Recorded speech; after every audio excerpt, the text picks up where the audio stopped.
Assalamualaikum warahmatullahi wabarakatuh. Perkenalkan, nama saya Reta Miliani, NPM 18 14 18 10 16. Saya dari jurusan Ilmu Tanah angkatan 2018 Universitas Lampung.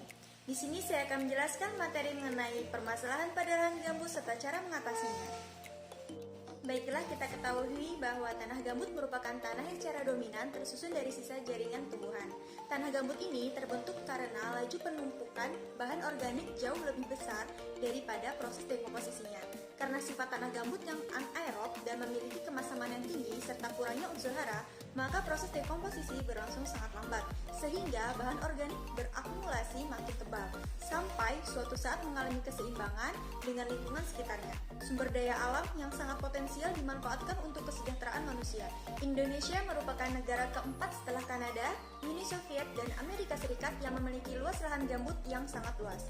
Luas lahan gambut di Indonesia ditaksir hingga 14,95 juta hektar, tersebar di Pulau Sumatera, Kalimantan, dan Papua, serta sebagian kecil di Sulawesi. Semakin bertambahnya alih fungsi lahan pertanian subur di Pulau Jawa yang selama ini memasok 60% kebutuhan pangan Indonesia, sehingga lahan pertanian subur menjadi terbatas. Salah satu pertimbangan yang harus diperhatikan dalam pemanfaatan lahan gambut yaitu tingkat ketebalan gambut itu sendiri. Lahan gambut dengan ketebalan 50 hingga 100 cm tergolong ke dalam lahan gambut dangkal atau tipis. Semakin tebal gambut tersebut, maka semakin rendah potensinya untuk budidaya tanaman pangan.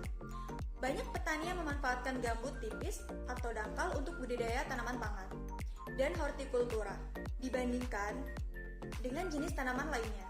Lanjutan dari materi sebelumnya, yang pertama yaitu hutan gambut yang masih alami berperan sebagai penyerapan gas CO2 dan menyimpan cadangan air.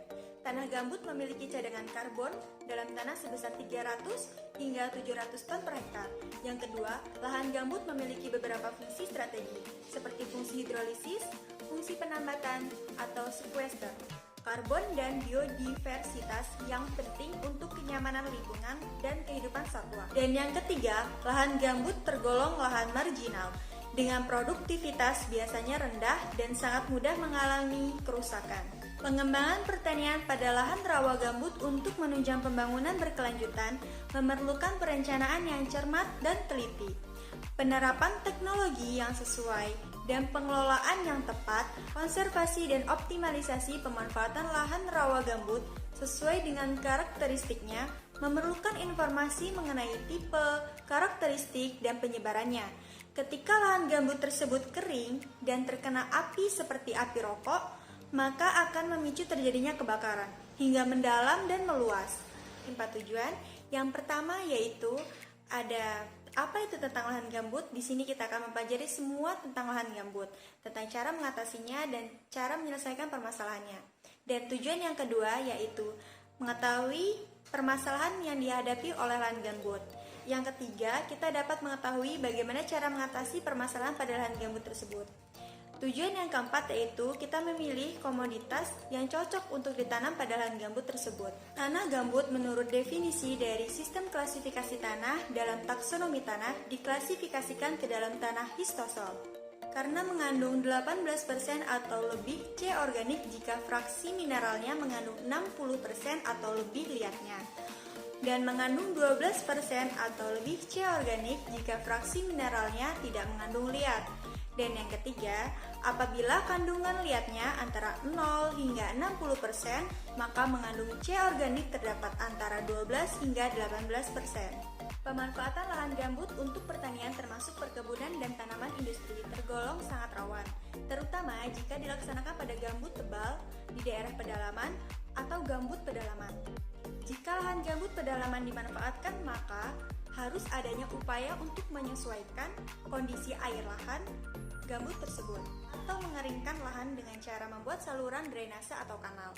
Sedangkan untuk jenis gambut pantai di daerah pasang surut, pembuatan drainase atau kanal ditujukan untuk menyalurkan air ke bagian dalam beberapa kilometer dari tepi sungai atau laut. Berikut ini terdapat 4 tahap sebelum lahan gambut ini dimanfaatkan untuk dunia pertanian. Yang pertama, yaitu pengelolaan air pada lahan gambut tersebut. Yang kedua, pemilihan komoditas tanaman untuk ditanam pada lahan gambut tersebut. Dan yang ketiga, yaitu pemupukan. Yang keempat, yaitu pengelolaan atau pengolahan pola tanam untuk tanaman yang akan ditanam pada lahan gambut tersebut. Kerusakan pada ekosistem gambut berdampak besar terhadap lingkungan setempat atau disebut dengan in situ, maupun lingkungan sekelilingnya atau disebut dengan ex situ. Kejadian banjir di hilir das merupakan salah satu dampak dari rusaknya ekosistem gambut. Deforestasi hutan dan penggunaan lahan gambut untuk sistem pertanian yang memerlukan drainase dalam lebih dari 30 cm, serta pembakaran atau kebakaran menyebabkan emisi karbon dioksida atau CO2 menjadi sangat tinggi. Penataan lahan pada lahan gambut meliputi aktivitas mengatur jaringan saluran drainase, perataan tanah atau leveling, pembersihan tunggul, pembuatan surjan, guludan, dan pembuatan drainase dengan dangkal intensif. Sekat kanal berfungsi untuk menjaga air tanah gambut agar tidak kering. Penyekatan kanal dilakukan untuk mengeluarkan air gambut yang menuju ke tempat lain, sehingga daya simpan airnya menjadi lebih tinggi dan mencegah penurunan permukaan air di lahan gambut.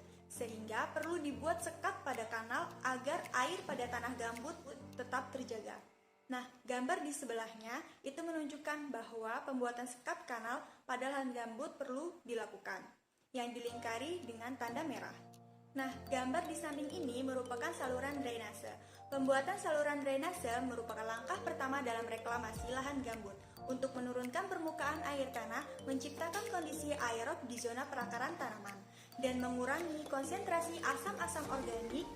Namun demikian, gambut tidak boleh terlalu kering, karena gambut akan mengalami kerusakan dan menimbulkan emisi gas rumah kaca yang sangat tinggi. Berbeda dengan tanah mineral, bagian aktif dari tanah gambut, fase cairnya. Sehingga apabila gambut kering akan kehilangan fungsinya sebagai tanah dan menjadi bersifat hidrofobik. Tahap selanjutnya yaitu pemilihan komoditas. Pemilihan komoditas disesuaikan dengan daya adaptasi tanaman, nilai ekonomi, kemampuan modal, keterampilan, dan skala usaha. Jenis tanaman yaitu sayuran seperti selada, kucai, kangkung, bayam, cabai, tomat, dan terong. Sedangkan pada buah-buahan seperti pepaya, nanas, semangka, melon, dan lainnya merupakan tanaman yang memiliki nilai ekonomi yang sangat tinggi dan beradaptasi sangat baik di lahan gambut tersebut. Nah, tahap selanjutnya yaitu pemupukan.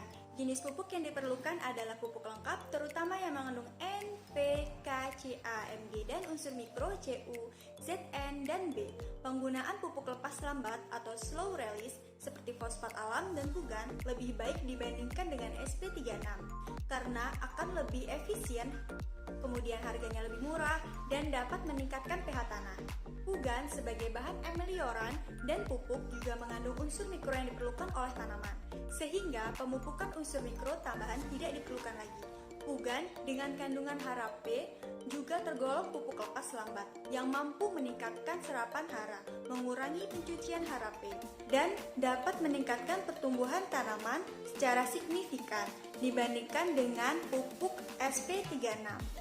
Tahap terakhir yaitu pengaturan pola tanam.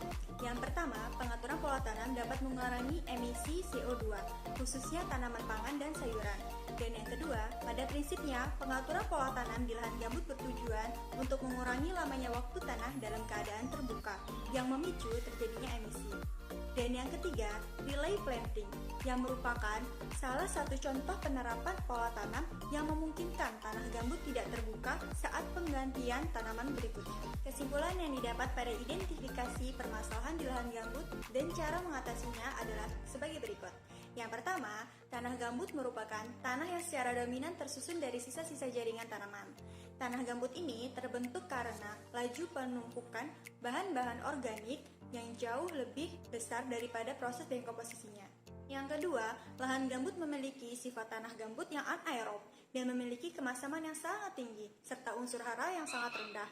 Dan yang ketiga, jenis pupuk yang diperlukan adalah pupuk lengkap, terutama yang mengandung N, P, K, C, A, Mg, dan unsur mikro Cu, Zn, dan B.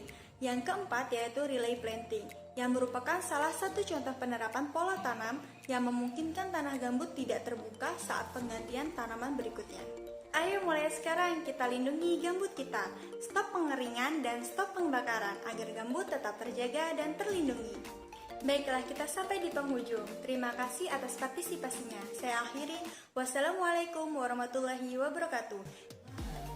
Oke guys, jangan lupa like, comment, and subscribe. Terima kasih.